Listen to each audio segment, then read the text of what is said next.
Gênesis capítulos 12 e 13 conta para nós a história do chamado de Abraão e como a sua resposta inicial de obediência é seguida, inclusive, por passos de incredulidade que o tira do caminho da bênção. Vemos que é possível sim você estar no plano da fé e navegar para o plano do medo, que o afasta de desfrutar da bênção do Senhor, sempre ligado ao propósito que Deus nos deu, à missão que Ele nos deu. Estamos vendo como em Abraão ele tem a sua fé forjada. Um homem que antes de ser abençoado precisa ser transformado num homem sábio. Em Gênesis capítulos 13 em diante, nós vemos como essa sabedoria começa a guiar Abraão em passos firmes para entender que a bênção de Deus vem nos termos de Deus. Não deixe de acompanhar a série Gênesis, a razão de todas as coisas, e entender que não conta para nós apenas uma história do que foi, mas os padrões de Deus em agir no meio do seu povo. Gênesis, a razão de todas as coisas.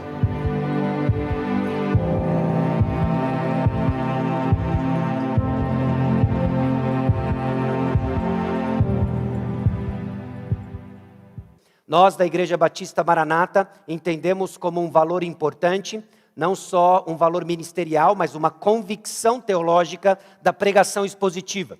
A pregação expositiva é quando nós entendemos o texto bíblico, expomos o sentido do texto bíblico para o nosso contexto e assim reconhecemos que é Deus falando com o seu povo.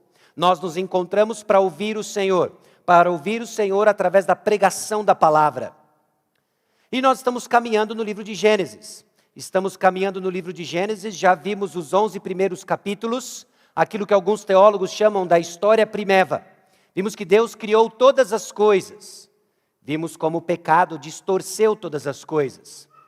Tivemos acesso a informações importantes que descrevem a humanidade e a sua carência de redenção. Foi feita uma promessa em Gênesis 3,15, de que o descendente da mulher esmagaria a cabeça da descendente da serpente. Nós sabemos pela trajetória teológica de que estamos falando do Senhor Jesus Cristo. Jesus Cristo viria esmagar a cabeça da serpente. Ele faz isso na sua obra de salvação, na cruz do Calvário. Gênesis capítulo 12, depois de uma descrição desastrosa da humanidade, nós vemos que Deus escolhe um homem, Abraão, imerso no paganismo, adorando outros deuses que não o verdadeiro Deus. Deus chama Abraão e faz algumas promessas para ele. Eu vou fazer de você uma grande nação. Sai da tua terra, sai da tua parentela, sai da casa do teu pai e vai para onde eu vou te mostrar. Vimos que Abraão responde com fé única e exclusivamente nas promessas do Senhor, e ele vai. Semana passada nós vimos como ele sai desse plano de fé para o plano de medo. E temos entendido de que a história de Abraão apresenta um padrão de fé e de peregrinação espiritual em direção à cidade celestial. Que a história de Abraão não é apenas a história de algo que aconteceu, mas apresenta para nós realidades espirituais que continuamente se passa na vida do povo de Deus. Abraão, pai de fé, então se torna um paradigma, se torna um modelo de como Deus trabalha e forja a fé do seu povo. Nós tiramos isso, inclusive, da própria revelação das Escrituras. Hebreus capítulo 11, conhecido como a galeria da fé, traz para nós de que a fé é essa certeza de coisas que se esperam, a convicção de fatos que se não veem. Era o que movia Abraão. Mais adiante, Abraão. Vemos também em Hebreus 11:6 de que sem fé é impossível agradar a Deus. E com essa fé e exercendo essa fé, pela fé, Abraão, quando chamado, obedeceu, a fim de ir para um lugar que devia receber por herança, e partiu sem saber onde ia. Pela fé, peregrinou na terra da promessa, como em terra alheia, habitando em tendas com Isaque e Jacó, herdeiros com ele da mesma promessa, porque aguardava a cidade que tem fundamentos, da qual Deus é o arquiteto. E aqui estamos com Gênesis capítulo 13, versículos 5 a 18. E onde ele se encaixa dentro da grande narrativa de Gênesis? Eu não sei com relação a você, mas me ajuda demais ao estudar qualquer passagem ou ler qualquer texto, entender como ele se encaixa na narrativa do livro. até mesmo dentro da trajetória teológica de Gênesis e Apocalipse. E o que nós vemos aqui em Gênesis capítulo 13, versículos 5 a 18, é que faz parte da história de Abraão, que evidencia conflito de Gênesis 3,15. Gênesis 3,15 traz para nós o conflito entre o descendente da serpente e o descendente da mulher. Esse conflito constante carrega a narrativa de Gênesis, e não só de Gênesis, de toda a narrativa bíblica. Há um conflito entre o descendente da mulher, cujo clímax é a pessoa do Senhor Jesus Cristo, cujo cumprimento é a pessoa do Senhor Jesus Cristo, e o descendente da serpente. Abraão, então, triunfa sobre o mal através de sua confiança nas promessas. A forma, inclusive, como vemos a fé de Abraão sendo forjada, é que ele confia nas promessas do Senhor. Quase nada faz sentido para Abraão, tudo é novidade. Mas ele está aprendendo de que ele não é guiado pelo que ele enxerga ou experimenta, mas por aquilo que ele ouve. E isso tem sido uma realidade espiritual que estamos martelando e batendo de suma importância para o progresso da sua fé. O compromisso de Abraão, então, é colocado à prova com frequência. Para cada pedaço novo de informação que Abraão recebe, ele vai ser provado. Até que a sua fé chegue à maturidade, nós vamos ver isso em Gênesis capítulo 22. Meus irmãos, não é diferente conosco. Sua fé é provada. Sua resposta à prova leva você ao amadurecimento ou à estagnação. Sua resposta à prova leva você ao direcionamento espiritual ou andar em círculos e ficar perdido. O que nós vamos ver então em Gênesis, capítulo 13, versículos 5 a 18? Deixa eu colocar para você algumas dos movimentos da narrativa, preparando você para a leitura do texto. Logo de cara, nós vemos que Abrão e Ló têm seus rebanhos aumentados sobremaneira. Indícios da bênção de Deus sobre Abraão. Indícios da bênção de Deus sobre Abraão, que respinga agora em Ló. Ló é abençoado por tabela, por andar com seu tio. Nós vamos ver que Abrão renuncia seu direito natural para preservar a paz. Existe um conflito que acontece na narrativa, conforme nós lemos o texto, eu peço que você preste atenção em como Abraão vai reagir diante do desafio, diante do conflito iminente entre os pastores de Abrão e os pastores de Ló, dos seus rebanhos. Vemos que Ló faz uma escolha errada.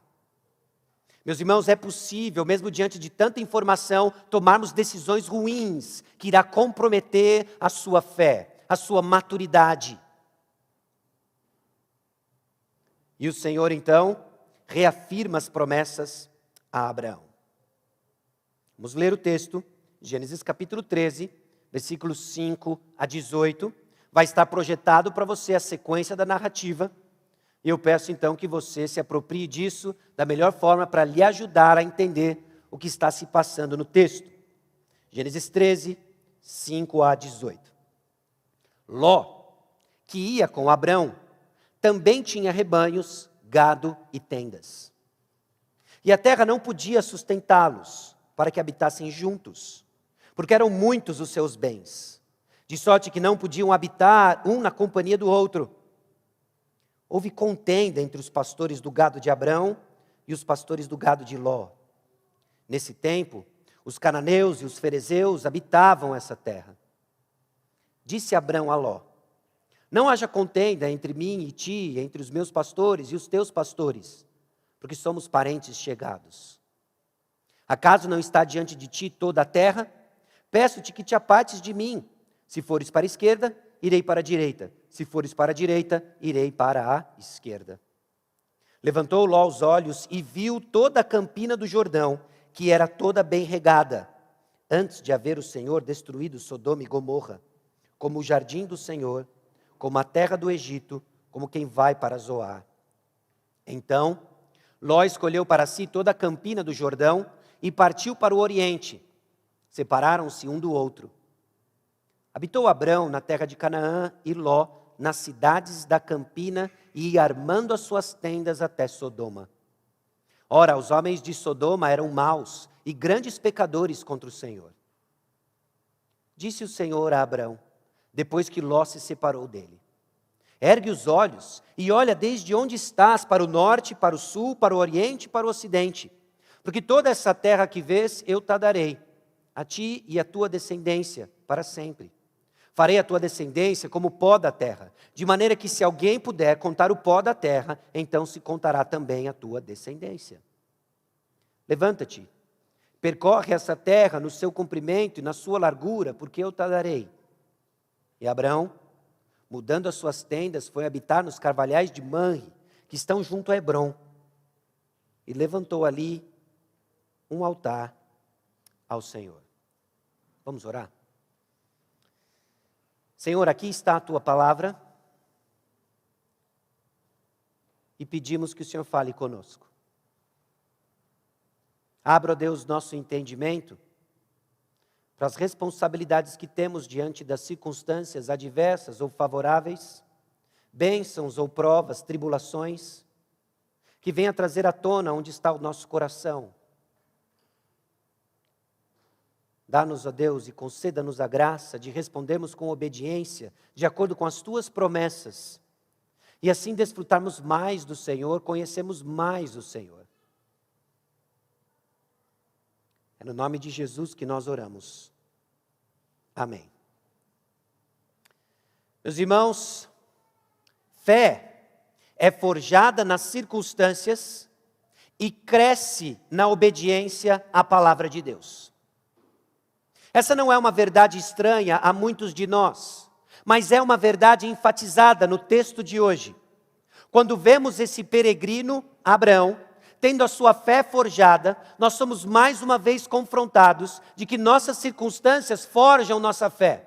Seja qual for a circunstância que hoje você está vivendo, de abundância, uma circunstância agradável, ou uma privação, ou uma tribulação, ou uma adversidade, sejam elas quais forem, e de qual natureza for, talvez financeira, talvez de relacionamento, talvez de saúde, elas estão forjando a sua fé.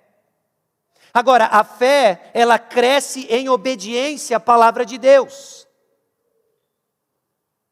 E desta frase, deste conceito, nós tiramos dois aspectos que eu quero adiantar para os irmãos, conforme nos preparamos a examinar Gênesis capítulo 13, versículos 5 a 18. O primeiro é que fé é sim forjada nas circunstâncias, mas não é resultado automático das circunstâncias. Muitos cristãos se enganam de que ao passar por circunstâncias difíceis, automaticamente eles estão sendo forjados em fé, mas não estão. Sejam as circunstâncias agradáveis ou desagradáveis, bênçãos ou tribulações, nossa fé é forjada nas circunstâncias, mas não é algo automático. O segundo aspecto que eu quero chamar a sua atenção, esmiuçando a nossa frase principal, é a seguinte: fé não é estática e parada no tempo. Não foi algo que você recebe e permanece forte até o dia em que o Senhor Jesus Cristo lhe chamar ou voltar. Não é assim que funciona, não é assim que funciona a nossa peregrinação espiritual. É possível crescer a fé e desfrutar da confirmação divina de suas promessas, ou estagnar em dúvidas nas decisões ruins que tomamos.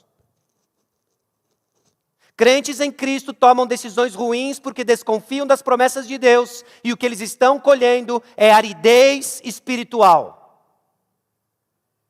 Crentes em Cristo estão tomando decisões baseadas nas promessas de Deus e estão crescendo em vitalidade espiritual. E óbvio que o ponto não é vitalidade ou aridez, o ponto é conhecer mais do Senhor. Aliás, João capítulo 17, versículo 2, diz justamente isso, de que a vida eterna é conhecer Jesus Cristo. Então eu preciso perguntar para você hoje, cristão, você tem conhecido mais de Jesus Cristo? Em respostas obedientes às promessas de Deus, sejam quais forem as circunstâncias que você passa? Essa é a pergunta que fica diante de nós. E o texto ilustra dois caminhos diferentes às promessas de Deus. Primeiro ponto, então, circunstâncias provam o coração. Seja qual for a circunstância que hoje você se encontra, seu coração está sendo provado. Ele está sendo provado. É assim que o Senhor age. É assim que o Senhor agiu na vida de Ló, agiu na vida de Abrão e agiu com os santos desde então. E eu quero chamar a sua atenção para um aspecto do texto que frequentemente nos passa despercebido. Olha o início do versículo 5. Ló que ia com Abrão. Ló que ia com Abrão. Desde Gênesis, capítulo 12, versículo 4, Ló esteve com Abrão e testemunhou muitas coisas. O chamado para Abrão era que ele saísse da tua casa, da tua parentela e da casa do seu pai e fosse para a terra onde Deus iria mostrar. Abrão responde em obediência, ele junta suas coisas e ele vai. Ele vai seguindo a voz de Deus. Ele vai seguindo o mandamento de Deus. E quem vai com ele? Gênesis 12, 4 diz, e Ló foi com ele. Ló certamente sabia do que Deus havia falado com Abrão. Não sabemos se ele estava perto de Abrão ou não, mas certamente ele sabia, porque ele pega suas coisas e vai junto com Abrão. Eles seguem essa jornada seguindo os passos do tio. É o que Ló está fazendo, seguindo os passos do seu tio Abrão. Ele viu então a resposta de fé de Abrão. Ele viu o seu chamado de Deus e ele viu a resposta de fé e adoração. Abraão para em Siquém, ele levanta um altar, adora ao Senhor, Ló estava com ele. Abraão vai para Betel e Ai, ele levanta um altar, adora ao Senhor e Ló estava com ele. Houve fome na terra, Ló estava com ele. Abraão tem a ideia então de descer para o Egito, nós vimos isso na semana passada, Ló vai com ele. Eles chegam no Egito e Abraão compromete sua esposa e seu casamento. Entrega Sarai para o harém do faraó. Ló estava com ele. Deus então, providencialmente, poderosamente, resgata Sarai, mandando pragas para a casa de faraó. Ló estava com ele. Ló viu o resgate divino de Sarai, ela volta para Abraão e os dois são deportados do Egito. E Ló estava com ele. Ele viu a proteção e bênção no Egito. Meus irmãos, é possível ver muita coisa e ainda não confiar no Senhor, não ter uma fé madura. Olha que assustador isso daqui. Não é porque você testemunhou e até vivenciou muita coisa que você aprendeu alguma coisa. Não se gabe de um passado repleto de vivências e experiências quando você demonstra não ter aprendido nada. Ló é o exemplo disso. Ele viu muita coisa, experimentou muita coisa, não aprendeu nada. Sua decisão foi ruim e não foi baseada nas promessas de Deus. Meus irmãos, esse é um paradoxo para nós. Infelizmente é comum entre nós de aprendermos as Sagradas Escrituras desde a infância, de decorarmos versículos, de vermos o agir de Deus e não aprender nada. Ló é uma exortação viva para nós.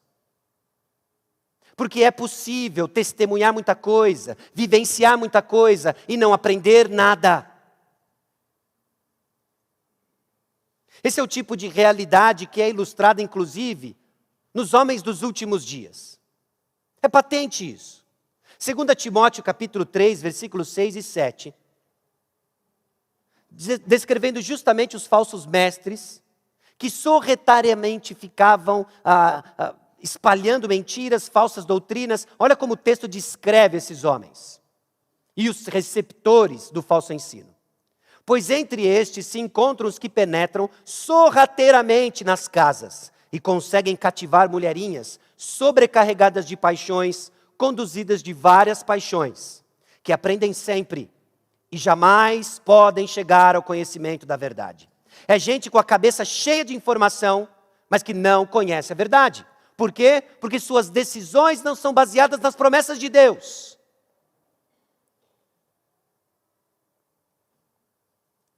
Ló está sendo provado. E ele está sendo provado justamente nas bênçãos que ele recebe. Porque não é porque você é abençoado por estar numa comunidade de fé que você está crescendo em fé. É muito bacana fazer parte disso daqui. É muito bom fazer parte de uma comunidade de fé. Mas é assustador fazer parte de uma comunidade de fé e não estar crescendo em fé. Você se esconde na multidão, é carregado das suas paixões, mas nunca aprende a verdade.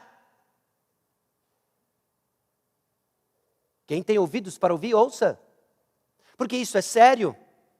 E foi o erro de Ló. que compromete toda a sua família, e você conhece a narrativa bíblica, sua esposa vira uma estátua de sal, porque ela nunca tirou Sodoma e Gomorra do seu coração. Viu muita coisa, não aprendeu nada. Carregada de paixões, mas não guiada por fé.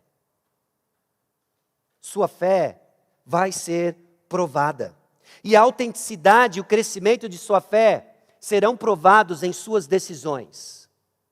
Não me mostre o que você testemunhou, nem sequer me mostre o que você vivenciou. Mostre suas decisões pautadas por fé nas promessas de Deus. E Ló é um paradigma de fé. Falha. E Abraão, um paradigma de fé crescente nas promessas de Deus. A exortação que fica para nós, mais uma vez, é aquilo que Salomão traz em Provérbios 19, 27.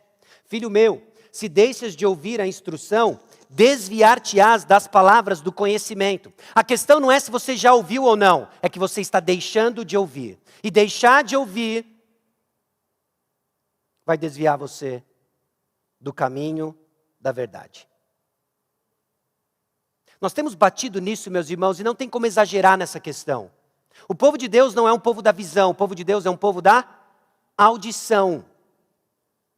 Muito cuidado ao confiar no que você enxerga e nas suas experiências. Nós somos chamados a confiar no que nós ouvimos. E a fé vem pelo ouvir, e ouvir a palavra de Deus. É a palavra de Deus que nos guia. Bom, além de nós termos o exemplo de Ló, que ia com Abraão, viu uma porção de coisas e não aprendeu nada, nós temos alguns outros aspectos que nos ajudam a entender em que circunstâncias que sua fé vai ser provada. Ela é provada em circunstâncias favoráveis.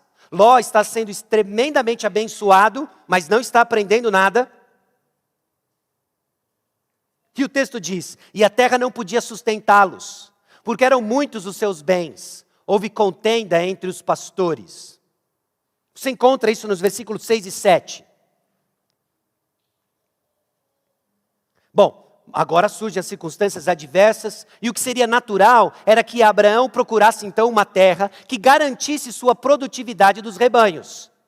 Olha, essa terra não comporta mais os meus rebanhos, os rebanhos do meu sobrinho Ló, então é melhor nós procurarmos um lugar maior, mais amplo, com uma pastagem maior. Mas Abraão aprendeu uma lição.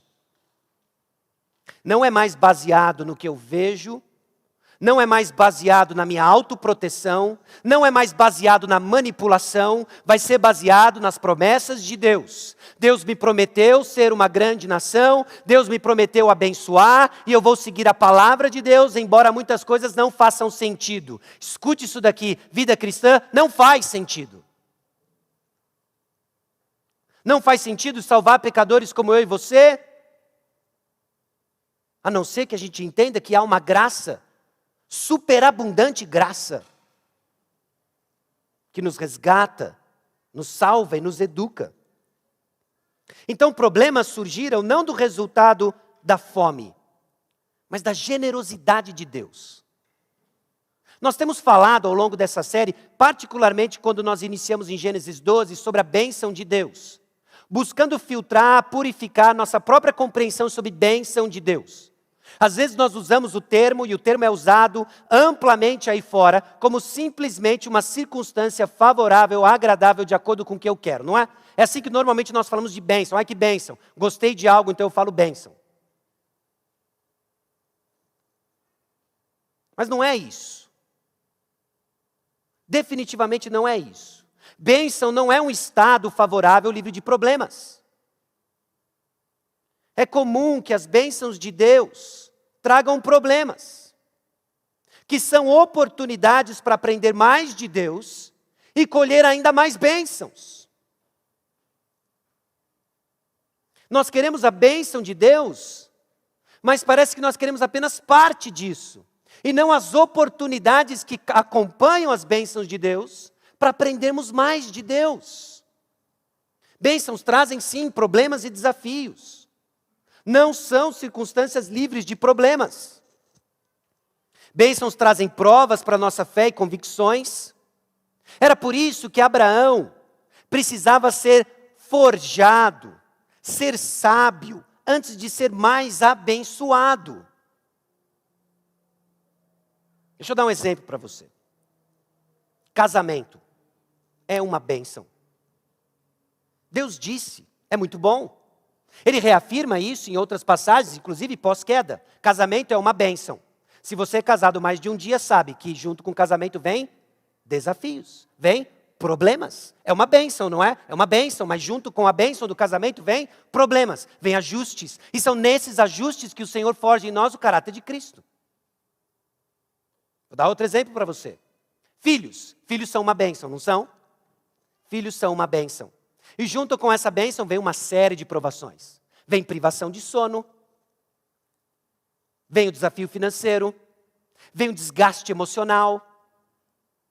São problemas que precisam ser administrados. Isso faz com que os filhos deixem de ser bênção? Não. Eles continuam sendo bênção. Por quê? Porque Deus disse que são bênção.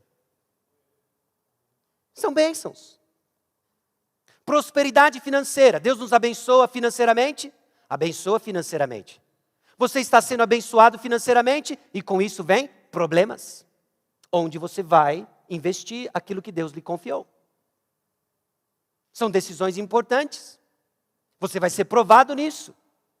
Junto com a bênção financeira, vem os desafios financeiros, onde você vai investir aquilo que Deus lhe confiou. A igreja está crescendo, que bênção. É uma bênção. Com o crescimento da igreja vem problemas. Vem problemas administrativos. Nós nos tornamos uma organização mais complexa.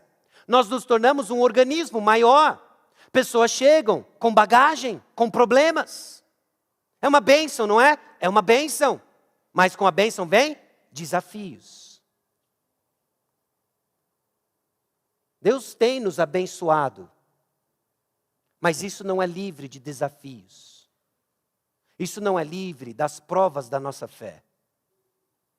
Por isso, mais uma vez, nós não podemos enxergar de acordo com as nossas paixões, experiências, percepções. Precisa ser com os nossos ouvidos da fé. Caso contrário, nós vamos chamar o bem de mal e o mal de bem, porque não entendemos o que o Senhor está fazendo. Ainda no versículo 7, nós vemos no final uma informação importante, que não é simplesmente a declaração da vizinhança de Abrão. Olha, Abrão e Ló estavam no lugar e ali perto moravam os cananeus e os ferezeus. E quando faltava farinha, eles iam pedir uma xícara de farinha um para o outro. Não é essa a informação que está aqui para nós. Os cananeus e os ferezeus, eles restringiam os pastos, o acesso à água, e tornava impossível que os parentes sustentassem a fertilidade de seus rebanhos. Nós estamos falando de um ambiente hostil.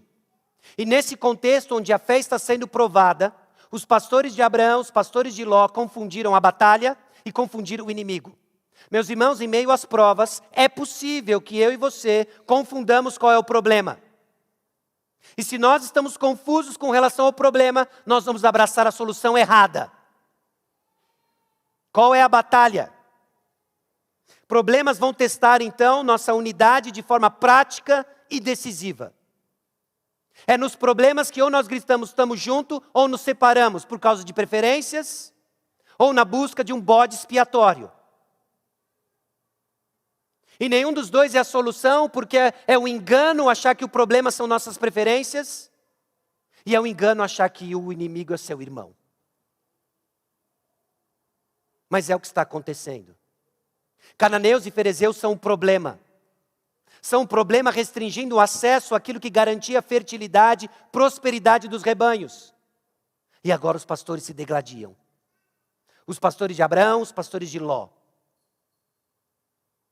O povo de Deus se degladia quando confundimos quem é o inimigo e qual é a batalha.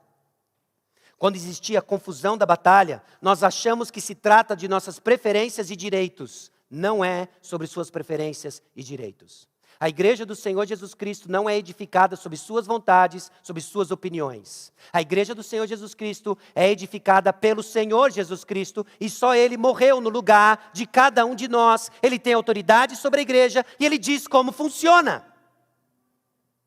Se não entendermos isso, nós vamos entender errado o inimigo. Nós vamos entender errado a batalha. E vamos abraçar alguma coisa que não é a solução. Agarrados em nossas preferências, vamos olhar apenas o que nós enxergamos, experimentamos e não o que ouvimos. E a decisão será errada. Quando existe a confusão do inimigo, matamos irmãos e amigos, naquilo que alguns chamam de fogo amigo. Mas não se engana, fogo amigo mata. Fogo amigo mata. O seu irmão não é o problema. O seu irmão em Cristo não é o problema. Ele pode estar sim sendo influenciado por pecado, esse é o problema. Ele pode estar sim sendo sugestionado pelo diabo, esse sim é o problema. Ele pode estar sim tomado pelo mundo e as paixões deste mundo, como aquelas mulherinhas de 2 Timóteo 3, 6 e 7, carregado por paixões sobre a vaidade deste mundo e tomando decisões equivocadas. Este é o problema, mas o seu irmão é refém do problema. Por isso você foi colocado aqui. Você foi colocado aqui justamente munido da palavra da verdade, de proclamar, reverberar a palavra de Deus. E a palavra de Deus liberta o povo de Deus, porque ele volta mais uma vez a crer nas promessas de Deus e não é levado pelo que enxerga, não é levado pelo que experimenta, mas pelo que ele escuta. Você entende porque é vital a pregação da palavra de Deus. Você entende então porque é vital a reverberação da palavra de Deus. Porque sem ela, meus irmãos, não tem direção. E sem direção o povo padece. Padece perdido nas influências daí de fora. Padece perdido carregado por nossas paixões. E não se engane, elas são muito mais poderosas do que você imagina. Sobre as provas, então, as provas podem ser vestidas de tribulações ou de bênçãos. Sim, elas podem ser vestidas de bênçãos. Quando o Senhor lhe confia algo agradável, favorável, aquilo que automaticamente nós chamamos de bênção, você está sendo provado. Quando Deus lhe confia uma tribulação, você está sendo provado. Seja algo agradável ou desagradável, nossos olhos precisam estar fixos nas promessas de Deus para uma reação de acordo com as promessas de Deus. Provas são circunstâncias que trazem à tona o que está no coração. Seu problema não é suas circunstâncias. Por mais dolorosas que elas sejam, por mais significativas que elas sejam, talvez resultado de decisões ruins que você tomou, pecado pessoal. Talvez resultado do pecado de outra pessoa contra você. Talvez resultado simplesmente de viver nesse mundo caído. Seu problema não é suas circunstâncias. Suas circunstâncias estão revelando o real problema. E Deus quer tratar. Deus quer nos purificar. E Deus está forjando a fé de Abraão. E Abraão está respondendo com fé. Ló não. Não existem circunstâncias livres de problemas ou provas de fé. É um engano, então, tomar decisões buscando circunstâncias livres de problemas. Sabe por quê? Elas não existem. Onde estiver apenas um pecador, lá estarão os problemas. Não precisa ter dois, não. Basta um. Basta um. E os problemas vão testar nossa unidade de forma prática. Se vamos caminhar firmes num único propósito, ou se nós vamos nos perder, confundindo a batalha, confundindo o inimigo. Não se engane, o crisol é para a prata e o forno para o ouro. Mas o Senhor é que prova os corações. O Senhor prova os corações. Não são os pastores, não são seus familiares, é o Senhor quem prova os corações. Ele faz isso de forma soberana, sábia e amorosa, trazendo à tona aquilo que só Ele enxerga e quer tratar. O que cabe a nós? ouvir as promessas de Deus. O que cabe a nós? Responder com obediência às promessas de Deus. Circunstâncias provam o seu coração. E a fé move obediência coerente com as promessas. Agora é interessante, a partir do versículo 8, como que Abrão responde a essas circunstâncias, a essas provações.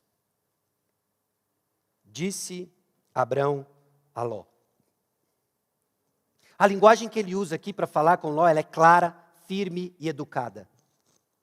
Abrão trata aqui Ló como igual. Note, talvez seja difícil percebermos isso, mas Abrão é tio de Ló. Tradicionalmente, culturalmente, ele tem primazia sobre toda e qualquer decisão familiar. Abraão é tio de Ló. Mas ele não põe isso, ele não julga isso um fator de superioridade com Ló. É um homem de fé. É um homem que está sendo desconstruído nas suas convicções pessoais, na sua confiança pessoal, para ser edificado em fé. Então ele não se enxerga como superior a Ló. Firme nas promessas de Deus, Abraão então exerce generosidade e humildade.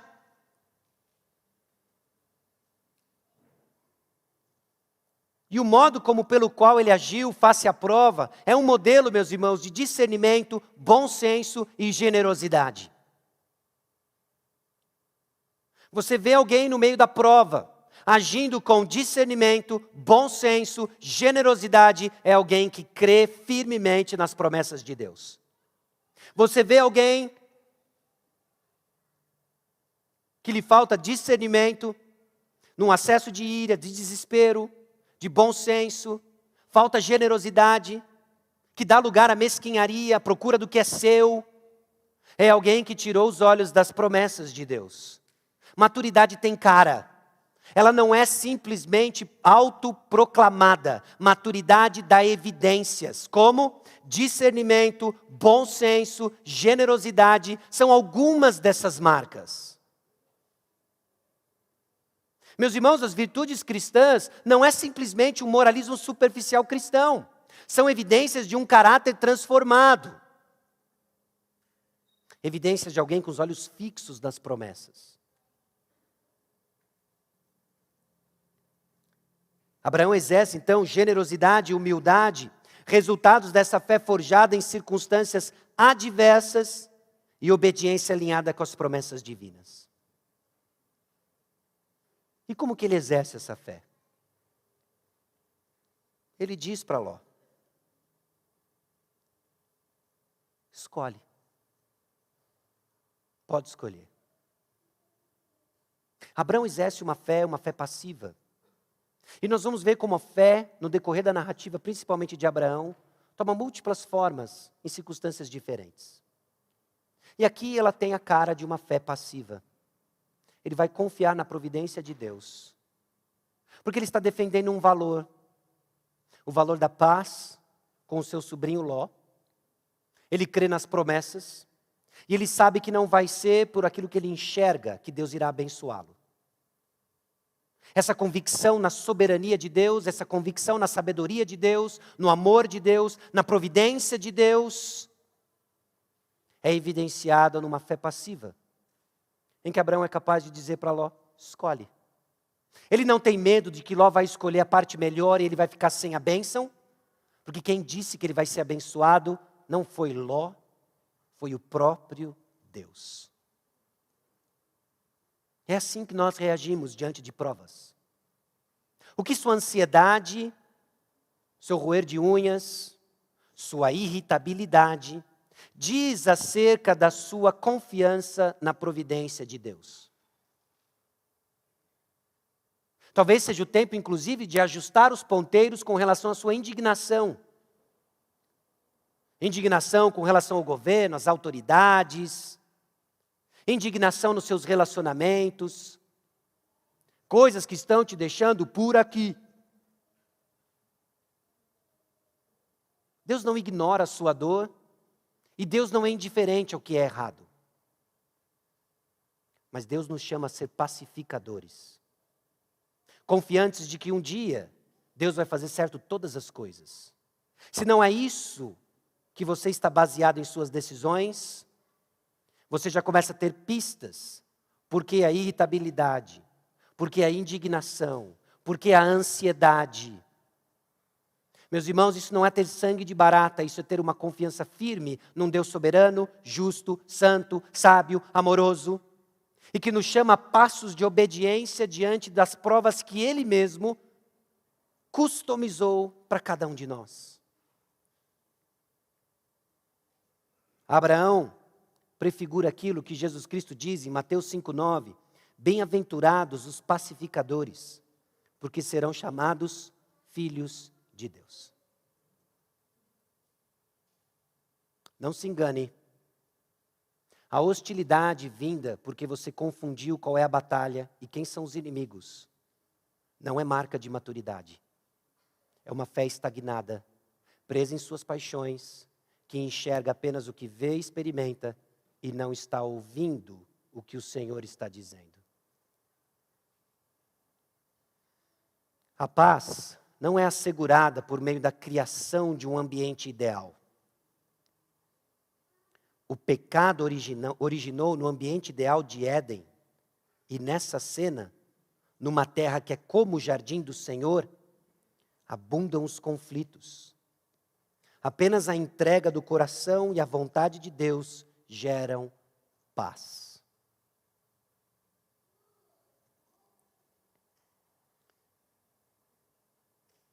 Essa terra, que parece como o jardim do Éden, como o Egito, não é ideal.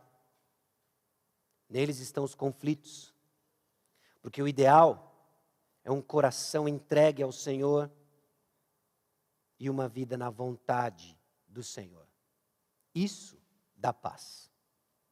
Aí nós podemos cantar tranquilamente de coração, não olho circunstâncias, não, olhe o seu amor. Olha o seu amor. Então, ser pacificador é exercitar uma fé madura, a partir de uma convicção profunda na soberania divina e justiça santa. Meus irmãos, crescer como um pacificador, as evidências aqui que Abraão dá no trato com seu sobrinho Ló, é evidência de que sua fé está progredindo. E a Bíblia associa os dois. Hebreus 12,14 diz, segui a paz com todos e a santificação, sem a qual ninguém verá o Senhor. Me mostre um pacificador e eu lhe mostro um homem e uma mulher santos. Me mostre um barraqueiro e eu lhe mostro alguém estagnado na sua santificação. Alguém que insiste em causar discórdia, semear discórdia, não é alguém crescendo em santificação.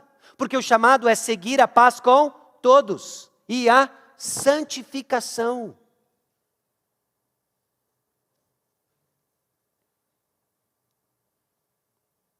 Aqui vemos então essa fé que move a obediência coerente com as promessas, exemplificada em Abraão. Mas nós temos um contraponto. Nós temos Ló. Ló que exemplifica o contrário.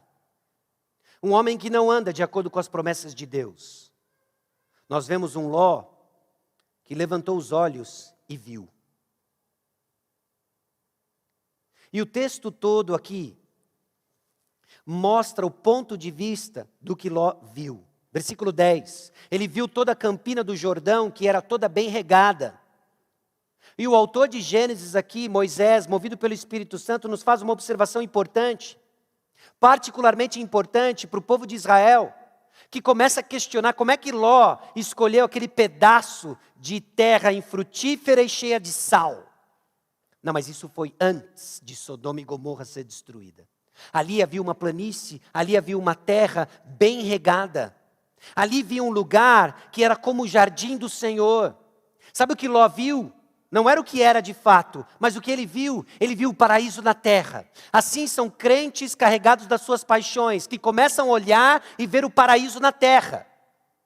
Seja no exercício dos seus prazeres mundanos, sejam em decisões movidas não pela fé, nós enxergamos o que queremos, nós enxergamos o que está cheio no nosso coração. E o que ele viu em Sodoma e Gomorra, ele viu o jardim do Éden. Sabe o que mais que ele viu? Ele viu uma terra como do Egito. Mas não é possível, Ló. É um capítulo anterior, você não viu o pepino que deu no Egito? Mas Ló não aprendeu nada. Abraão aprendeu que quando tem Egito é melhor ficar esperto e se afastar. Ló viu uma terra parecida com o Egito, ele quis. Sabe por quê? Ele não teria saído do Egito se não fosse deportado do Egito. O coração dele ainda está lá. E agora ele inclina o coração para Sodoma e Gomorra, sendo levado e guiado apenas pelas suas paixões, apenas o que ele queria. E sabe o que ele queria? Prosperidade terrena. Era o que ele queria. O que você quer? O que você quer que guie as suas decisões?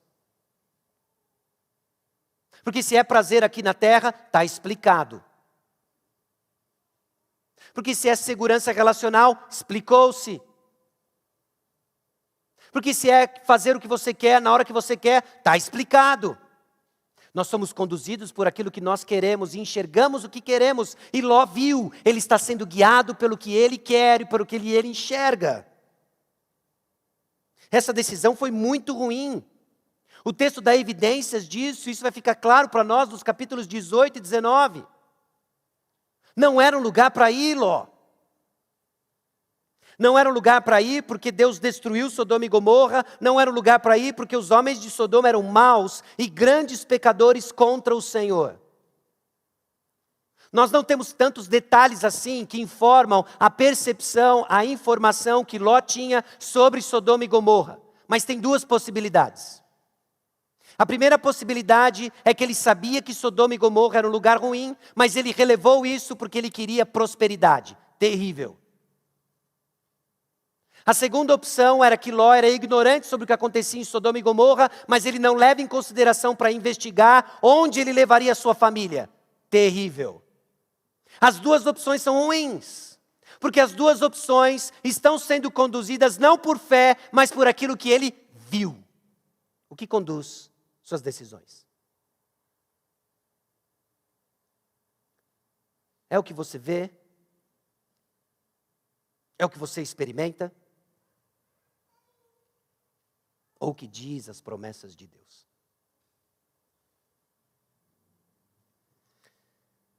Provérbios capítulo 30, versículos 7 a 9, tem uma oração que eu deixo para os irmãos, de um homem chamado Agur,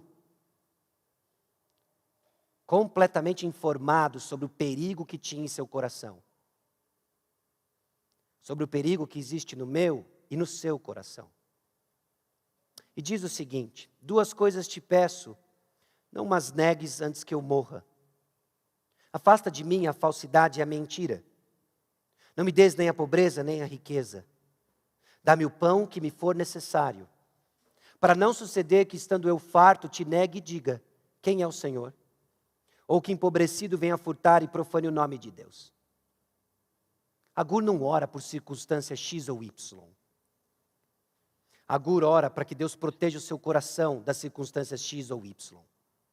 Porque o problema não é riqueza ou pobreza. O problema é como nós reagimos às circunstâncias que o Senhor coloca sobre nós. Porque você vai ser provado nas circunstâncias que você se encontra. Você está sendo provado. E a maneira como você reage agora ou é pautada pelas promessas de Deus, ou vão ser confusas no que você vê. O justo viverá pela fé. O justo viverá pela fé. Essa sabedoria, então, que nós vemos em Abrão, ela brotou da sua fé. Pela fé, ele já tinha renunciado a tudo. Pôde prover, então, a renovação da escolha. Pela fé, tinha optado pelo que não se vê. Não tinha necessidade de julgar baseado na visão dos seus olhos, como fez Ló. Meus irmãos, o segredo do desprendimento é fé nas promessas de Deus. Você não é chamado a controlar resultados, como pessoas vão reagir. Você é apenas responsabilizado em como você decide, baseado em fé ou no que você vê.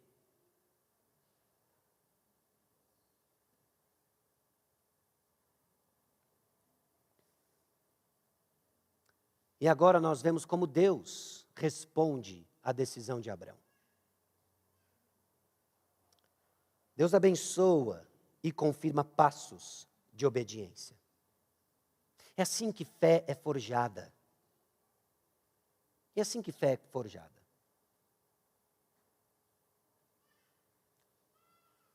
Você responde com obediência, Deus confirma no seu coração algo que fortalece você espiritualmente. Nova prova. Você responde em obediência, Deus confirma sua fé, seu coração. Nova prova. Você responde com estagnação, você decide de acordo com sua experiência, seus olhos, você estagna, você anda em círculos, você não amadurece. Experimenta muita coisa, não aprende nada. Não faça isso. Para cada passo que o Senhor lhe dá e chama a obediência, responda com fé. Porque o Deus que nos chama a obedecer é o Deus que não poupou o seu filho em seu lugar. Ele sabe o que está fazendo. Nós muitas vezes não. Mas ele sabe o que ele está fazendo. Disse o Senhor a Abrão, depois que Ló se separou dele. O chamado era: sai da tua terra, da tua parentela. E agora se despede o último integrante da parentela. Deus confirma mais um passo de obediência. Que Abrão foi capaz então de preservar a paz, ainda que agir de acordo com as promessas e o chamado de Deus. Ló se foi, e é o Senhor falando conosco em passos de obediência. Às vezes nós usamos o termo até de uma forma trivial e banalizada. O Senhor falou comigo isso, o Senhor falou comigo aquilo outro. O Senhor não fala nada com você em desobediência. Não é aí que está a voz do Senhor. O homem que teme ao Senhor, Ele o instruirá no caminho que deve escolher. Alguém que não teme ao Senhor e que vive carregado das suas paixões, dos seus desejos, decidindo de acordo com o que vê, não está ouvindo o Senhor.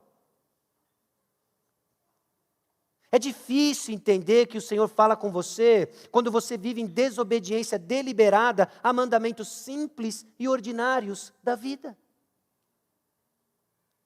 De que você insiste em derrapar na lição 1 do seguir a Jesus.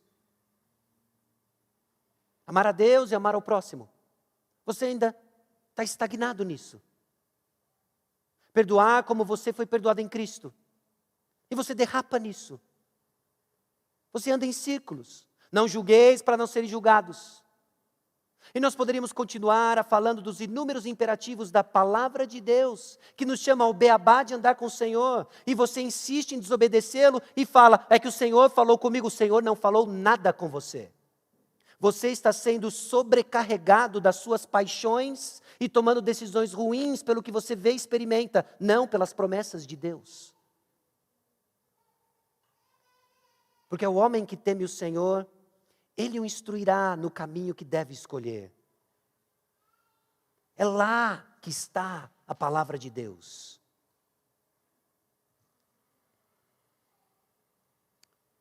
O Senhor fala conosco, então, em passos de obediência, e o Senhor confirma seu plano no caminho da obediência.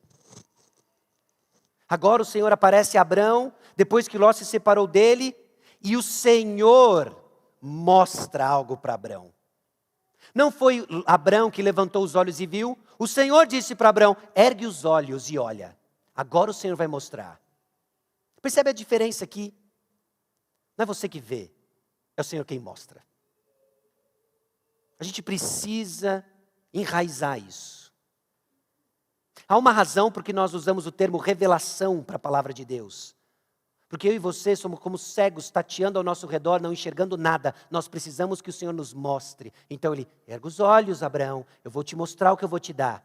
Não é levanta os olhos e viu e é o que eu quero. Fé madura então, escuta e espera do Senhor mostrar algo. O Senhor vai mostrar. O Senhor confirma então seu plano de caminho e obediência. E agora Abraão é chamado para andar, para peregrinar, andar em toda essa terra que o Senhor está mostrando. E quando Abraão percorre essa terra, ele simbolicamente toma posse legal dela. Era assim que reis da antiguidade faziam. Abraão então responde com fé e ele entende, o Senhor está me dando isso, então eu vou percorrer a terra. E ele percorre. Não tem nada a ver com essa confusão mística que tem aí fora. Tem a ver com a maneira como ele responde com fé, quase como se o Senhor me deu, onde está o documento, a escritura, deixa eu assinar então. O Senhor me deu, e eu vou no cartório reconhecer, firma. Por quê? Porque o Senhor me deu. É isso que ele está fazendo. Ele está reconhecendo que o Senhor deu para ele a terra. E sua fé está sendo forjada de acordo com as promessas de Deus, e não de acordo com o que ele vê. E onde está a resposta disso? Qual é a resposta de Abraão? A resposta de que nós estamos no caminho do Senhor é que o que sai do nosso coração não são as obras da carne, é a adoração. Levantou ali um altar ao Senhor. Toda vez que isso aparece, preste atenção, Abraão está dando um passo de fé aqui. Ele está no caminho certo, ele está adorando a Deus. Quando a resposta do nosso coração é qualquer coisa diferente disso, nós estamos no caminho errado. Pode até ter cara de certo, pode até ser abençoado numa comunidade de fé, mas estar estagnado na fé. É um coração que adora. Adoração transcende louvores, envolve louvores, mas transcende louvores. Mas uma vida de obediência ao Senhor. Quer comais ou bebais, façam tudo para a glória de Deus. O que você faz hoje, é possível ser feito para a glória de Deus? Esse é o teste de uma vida que está reconhecendo o Senhor e adorando o Senhor.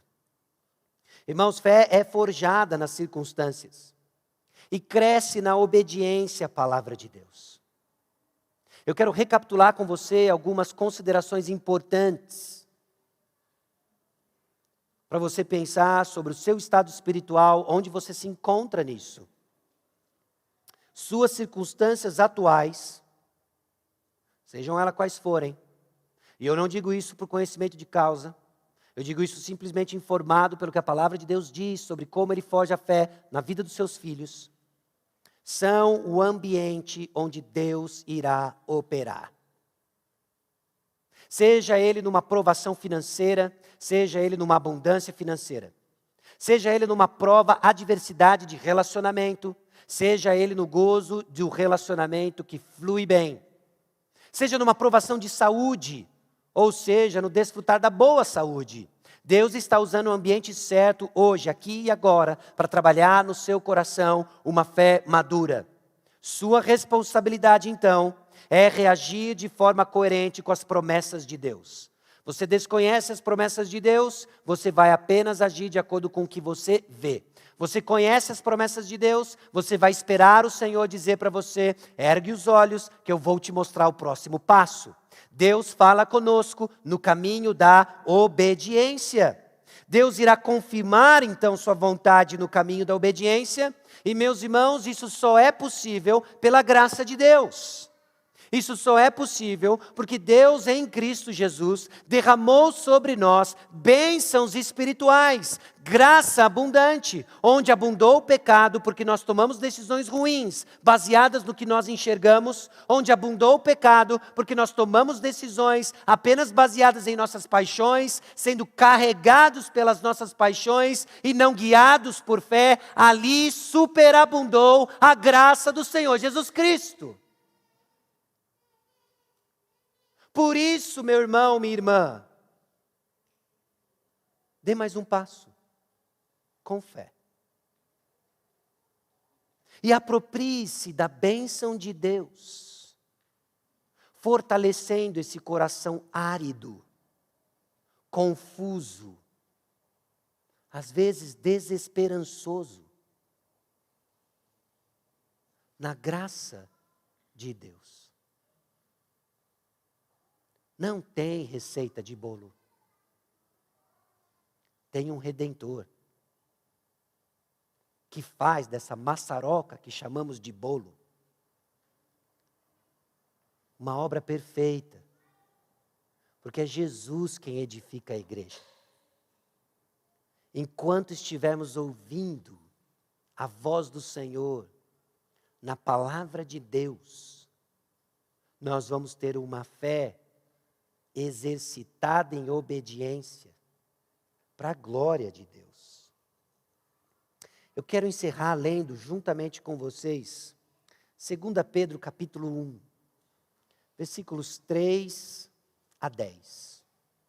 Nós lemos na semana passada os versículos 3 e 4. Eu mencionei para os irmãos os demais versículos, mas hoje nós vamos ler todos eles. Nós vamos ler esses versículos e eu quero chamar a sua atenção como Pedro apresenta para nós justamente a mesma lógica, o mesmo ensino, a mesma instrução. As promessas de Deus revelam para nós o caráter de Deus, o conhecimento de Cristo. E essas promessas que operam em nós produzem as virtudes cristãs. Quando não estamos crescendo nas virtudes cristãs, estamos esquecidos do que Deus fez em nós, por nós. Presta bastante atenção, eu vou fazendo algumas pausas, algumas observações. Se aproprie do que aqui está escrito. É Deus falando conosco, meus irmãos. 2 Pedro, capítulo 1, versículos 3 e 4, diz o seguinte: visto como pelo seu divino poder nos têm sido doadas todas as coisas que conduzem à vida e à piedade. Pausa. Tudo o que você precisa já lhe foi dado. Muito cuidado com o que você enxerga. Eu preciso do campo regado. Eu preciso de algo que parece o jardim do Éden. Eu preciso do Egito. Você pode estar indo para Sodoma. Tudo já lhe foi dado. Pelo conhecimento completo daquele que nos chamou para a sua própria glória e virtude, a saber, Jesus Cristo. É no conhecimento dele que nós desfrutamos das bênçãos espirituais, pelas quais nos têm sido doadas as suas preciosas e muito grandes promessas, para que por elas vos torneis coparticipantes da natureza divina, livrando-vos da corrupção das paixões que há no mundo. São as promessas de Deus que nos transformam, porque as promessas de Deus nos apontam para o Redentor, Jesus Cristo, que é suficiente para o que você precisa.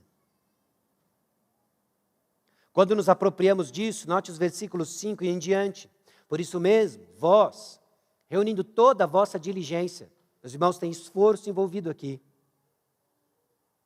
A graça de Deus não exclui esforço, exclui merecimento. Você não merece nada e agora a graça de Deus lhe capacita para fazer aquilo que você deve fazer. A graça de Deus lhe capacita para desejar o que você deve desejar. É isso que a graça de Deus faz. Ela então nos capacita e por isso então, reunindo toda a vossa diligência, observe o que significa crer nas promessas de Deus, observe quais são as evidências de alguém que cresce nas promessas de Deus. Uma fé que está crescendo, uma fé que tem vitalidade, uma fé que está amadurecendo. Alguém que passa por uma porção de coisas, mas cresce e aprende. É alguém marcado por: associai com a vossa fé a virtude, com a virtude o conhecimento, com o conhecimento o domínio próprio, com o domínio próprio a perseverança, com a perseverança a piedade, com a piedade a fraternidade, com a fraternidade o amor. Porque estas coisas existindo em vós e em vós aumentando, fazem com que não sejais nem nativos, nem frutuosos no pleno conhecimento de nosso Senhor Jesus Cristo.